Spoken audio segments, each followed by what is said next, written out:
Father, we thank you that in these four corners of the sanctuary, you will bless us. You will wash us. You will sanctify us. And you will justify us in the name of Jesus. Amen and amen. How many people here knows that they are righteous? Can you raise your hand? How many people here in the four corners of this sanctuary know that they are righteous? Meron isang tayo dyan, yung taga-bilang. Okay, that's the first question, amen? The second question, how many of you here feel that you are righteous? Feel that you are righteous. Praise God. Praise God.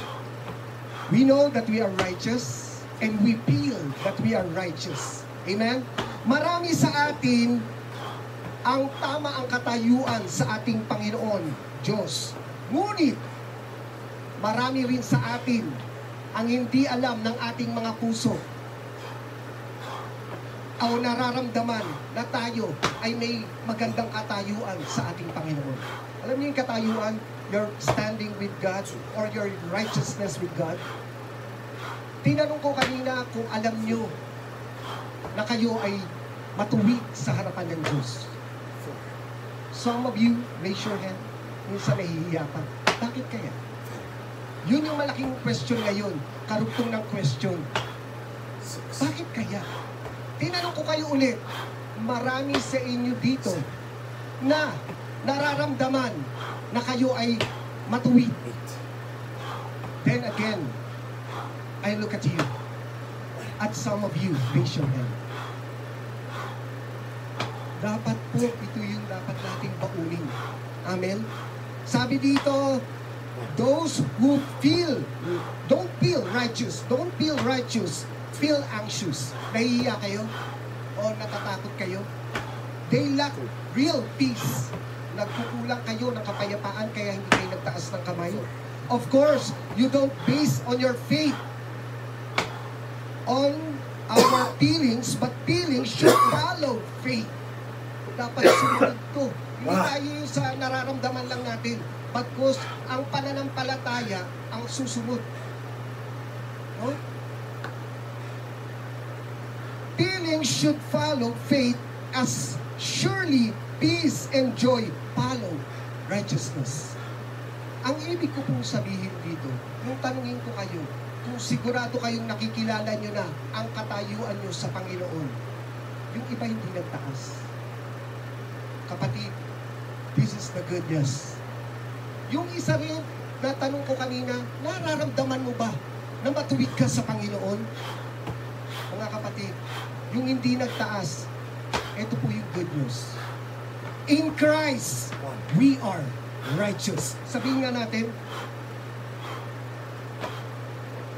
totoo po yun. In 1 Corinthians 6:11, na sinabi natin kanina, that we were washed, nahugasan, we were being sanctified, we were being justified, pinawalan sana sa lahat ng ating mga kasalanan. Kaya ang katayuan natin sa Diyos o sa ating Panginoon ay matuwid.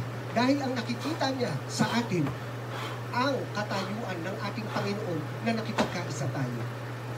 Amen? The gospel in 10 words, sabi niya nga, ulitin natin, love, forgiveness, save, union, accepted, and lastly, holy, and now righteousness. Karugtong ng holy, righteousness. Praise God. Preach to ni Ma'am Susan, I still remember what she preached, no? Na talagang tayo dapat nakikita natin kung ano ang katayuan ng Panginoon. Kung ayun na yung identity natin sa Panginoon, yun yung dapat identity natin tinatayuan sa Kanya. Amen? Dahil we've been union with God. Amen? Nakipagkaisa na tayo. Tinanggap ko na ang Panginoon. Amen? In Christ, we are righteous. Amen? This righteousness is a gift from God. Regalo to. Hindi mo to kailangan bayaran. Hindi mo to kailangan pagtrabahuhan. Hindi mo kailangan itong paghirapan. Pinaghirapan na ng Panginoon doon sa krus ng Kalbaryo, yung righteousness na ibinibigay niya sa iyo. Ayaw mo pa ba nun? Ayaw mo pa ba nun? Kaya nga nang tanungin ko kayo, do you know that you are righteous? Tinanong ko kayo, do you feel righteous? Yun yung ibig ko sabihin nito, pinagbayaran na ng Panginoon to. Grasya ng Diyos ang ibinibigay niya sa iyo. Hindi mo kailangan mag-register pa ng tupad para magtrabaho. Amen? Amen? Hindi mo na kailangan pang mag-ipon sa bangko para pagtrabahuhan to. Hindi na. This is free gift from God. Libre. Wala kang dapat bayaran. Pero may importante dapat gawin. To receive it. Amen? To receive it. Amen? Amen? Eto, sinabi niya, righteous, okay. Bakit ang mabuting balita ay balita pa rin para sa marami? Tinanong ko kanina, do you know that you are righteous? Bakit itong mabuting balita na to, parang balita pa rin sa marami? Lalo na doon sa hindi nagtaas ng kamay. Bakit po? Sa aking pag-aaral, marami ang nananampalataya na hindi nakikinig na ang katuwiran o ang katayuan mo sa harapan ng Diyos at sa kapwa mo ay dumarating bilang libreng regalo mula sa Diyos sa pamamagitan ni Kristo. So, ibig sabihin, hindi mo na uunawaan. Kung bakit hindi mo rin nauunawaan na ikaw, yung katayuan mo sa Diyos ay tama. Yung katayuan mo sa Diyos, matuwid ka. Hindi mo kasi nalalaman. Yung magandang balita, ginagawa pang magandang balita ulit o balita pa ulit. The good news, ginagawa mo pa rin bagong news para sa iyo. Pero ito na yun eh. Pagka ito, tignan mo kung binigay yung magandang balita sa iyo, katulad ng 1 Corinthians 6:11, sabi niya, and such as were of some of you, but were washed, you were sanctified, you were justified in the name of Jesus. Kumbaga ito na to. Magandang balita to. Hinugasan ka na daw ng Panginoon. Niluwalhati ka na ng Panginoon. Pinawalan sala ka na ng Panginoon. Pero hindi mo pa rin nakikita. Sa pamamagitan ng ating Panginoong Yesus, hindi mo pa rin nalalaman. Hindi mo pa rin nararamdaman. Kasi meron nga daw, pagka daw tayo, hindi natin nararamdaman yun, ibig sabihin, tayo nagkakaroon pa ng doubt, ng worry, no, sa buhay natin na righteous tayo. Paano ka makakapag-manifesto na bilang isang anak ng Diyos sa mundong gagalawan mo kung ikaw mismo hindi mo nararamdaman o hindi mo nalalaman na ikaw ay righteous sa harapan niya? Tama? Parang ilagay natin sa isang kaing, may isang hilaw na kamatis at ilalagay natin isang hinog na kamatis. Kapag nakita natin ang mga bagay na ito, ikaw alam mo ang standing mo sa Panginoon, pero sila hindi nila alam. Nakikita natin? Nakikita po natin? Pero kung lahat kayo hinog sa isang basket na yan, nararamdaman nyo, nalalaman nyo na ang katayuan nyo sa Panginoon, na kayo'y matuwid. Amen? Sa pamamagitan ng ating Panginoon. Amen? There are all, sabi nga,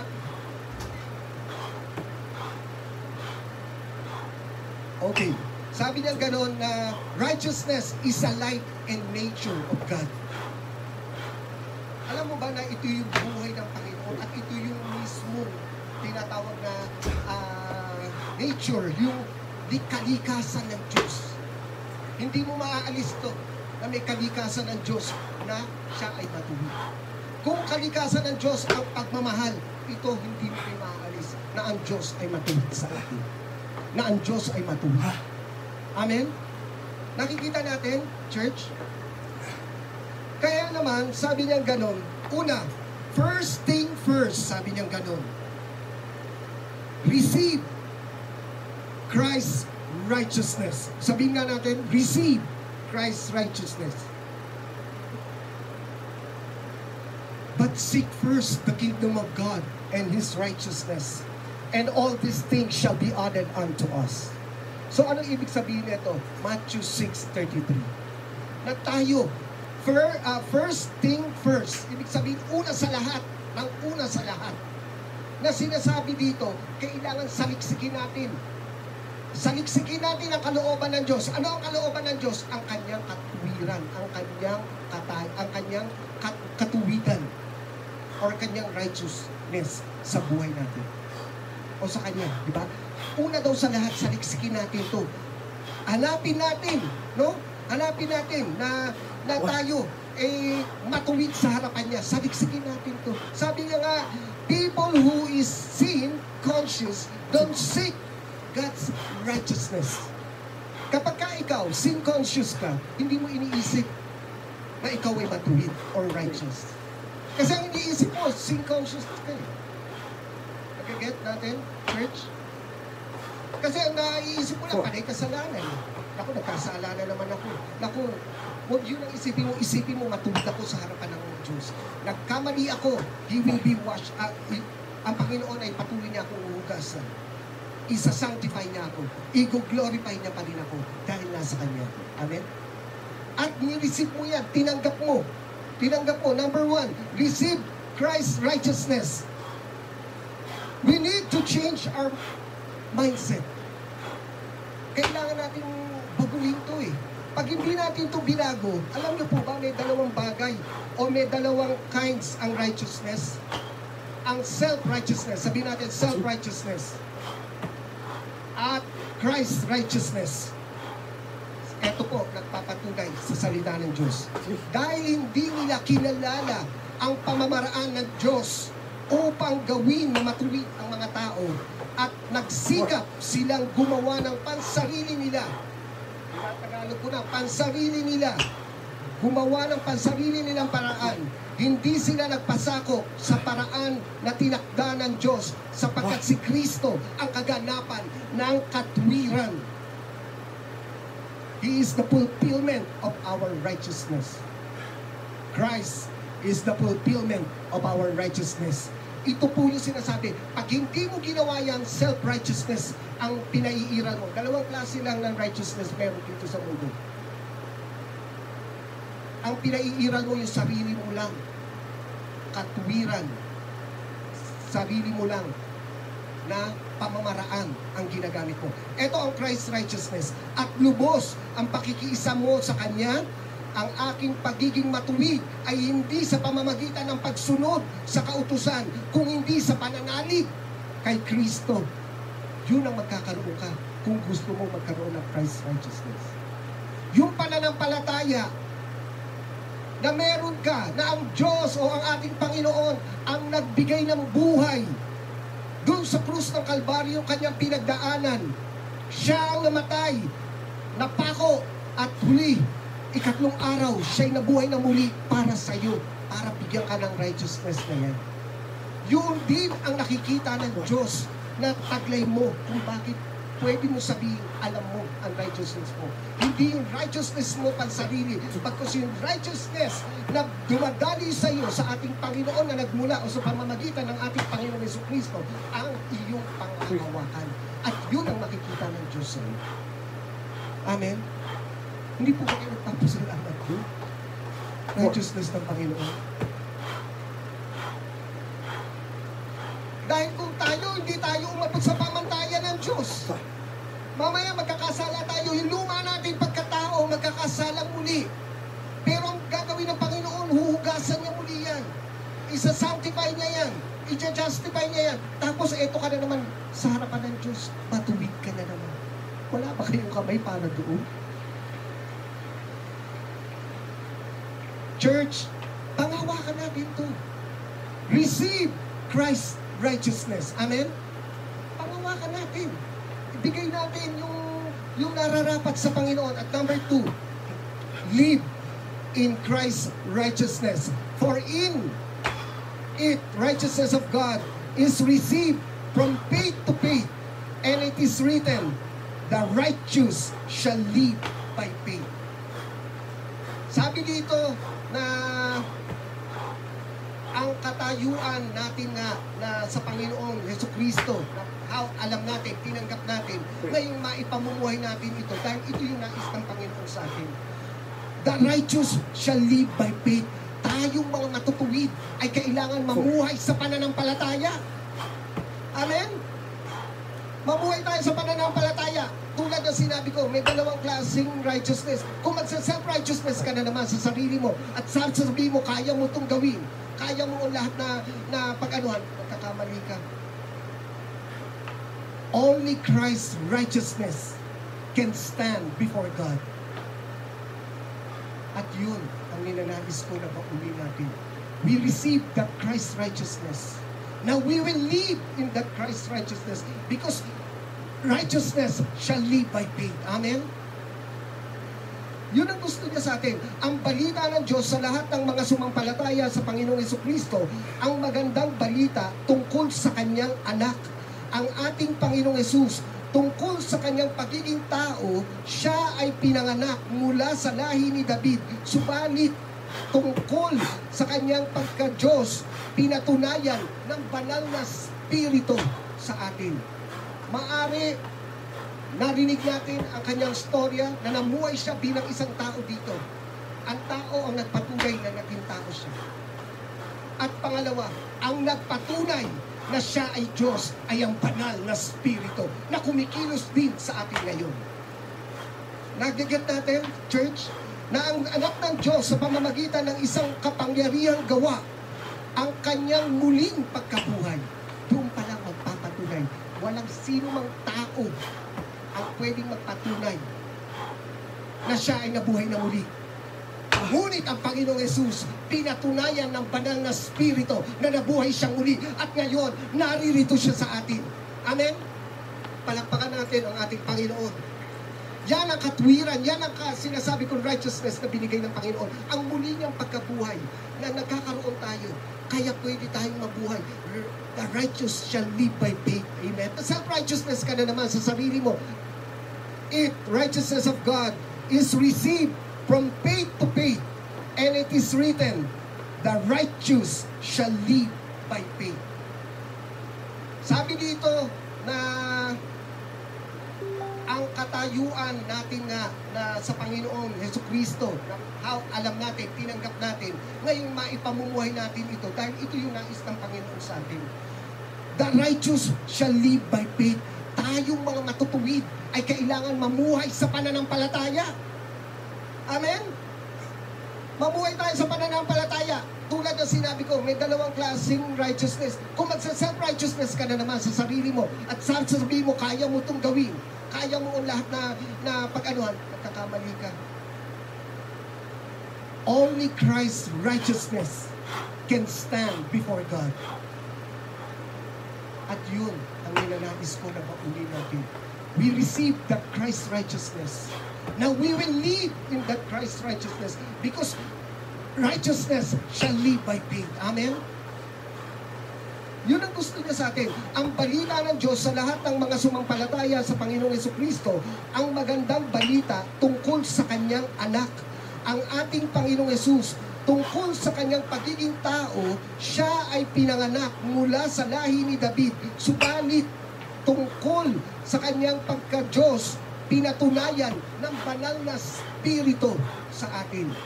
Maari narinig natin ang kanyang storya na namuhay siya bilang isang tao dito. Ang tao ang nagpatunay na naging tao siya. At pangalawa, ang nagpatunay na siya ay Diyos ay ang banal na Espiritu na kumikilos din sa atin ngayon. Nagiget natin, church, na ang anak ng Diyos sa pamamagitan ng isang kapangyarihang gawa, ang kanyang muling righteousness. Kapag ka ikaw, sin conscious ka, hindi mo iniisip na ikaw ay matuwid or righteous.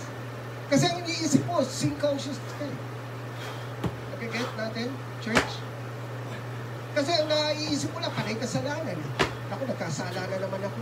Ako, huwag yun ang isipin mo, matuwid ako sa harapan ng Diyos. Nagkamali ako, He will be washed. Ang Panginoon ay patuloy niya akong uhugas. Isa-sanctify niya ako. I-glorify niya pa rin ako dahil nasa Kanya. Amen? At nireceive mo yan, tinanggap mo. Tinanggap mo. Number 1, receive Christ's righteousness. We need to change our mindset. Kailangan natin baguhin to eh. Pag hindi natin to binago, alam niyo po ba may dalawang bagay o may dalawang kinds ang righteousness?